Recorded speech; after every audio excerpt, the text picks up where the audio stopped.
ప్రతి మహిళ ఆరోగ్యాన్ని కాపాడుకోవడానికి ముందుగా కొన్ని వైద్య పరీక్షలు చేయించుకోవడం చాలా అవసరం. వ్యాధి వచ్చిన తర్వాత చికిత్స తీసుకోవడం కంటే ముందుగానే గుర్తించడం వల్ల దీర్ఘకాలిక ఆరోగ్య ఫలితాలు మెరుగుపడతాయి. సో ప్రతి మహిళ తప్పనిసరిగా చేయించుకోవాల్సిన 3 కీలక వైద్య పరీక్షల గురించి ఇవాళ మనం తెలుసుకుందాం. మహిళల్లో సాధారణంగా కనిపించే క్యాన్సర్లో రొమ్ము క్యాన్సర్ ముఖ్యమైనది. ముఖ్యంగా 40 ఏళ్ళు దాటిన వాళ్ళు లేదా ప్రమాద కారకాలు ఉన్నవాళ్ళు క్రమం తప్పకుండా పరీక్షలు చేయించుకోవాలి.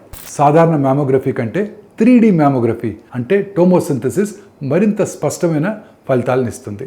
దట్టమైన రొమ్ము కణజాలం ఉన్నవారికి అదనంగా అల్ట్రాసౌండ్ కూడా అవసరపడుతుంది. ఇక థైరాయిడ్ సమస్యలు కూడా నడి వయసు ఉన్న స్త్రీలలో చాలా సాధారణం. అలసట, బరువు పెరగటం, బరువు తగ్గటం, మానసిక మార్పులు వంటి లక్షణాలు కనిపించినట్టయితే ఈ పరీక్షలు ఖచ్చితంగా చేయించుకోవాల్సి ఉంటుంది.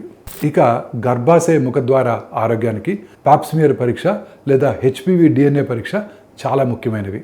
ఈ వైరస్ క్యాన్సర్ ప్రమాదాన్ని పెంచుతుంది కాబట్టి ఈ పరీక్షను ప్రత్యేకంగా అడిగి చేయించుకోవటం ప్రతి స్త్రీకి చాలా అవసరం. సో మొత్తానికి ఈ పరీక్షలన్నీ వ్యాధులను ముందుగా గుర్తించి ఆరోగ్యాన్ని మెరుగుపరచడంలో కీలక పాత్ర పోషిస్తాయి.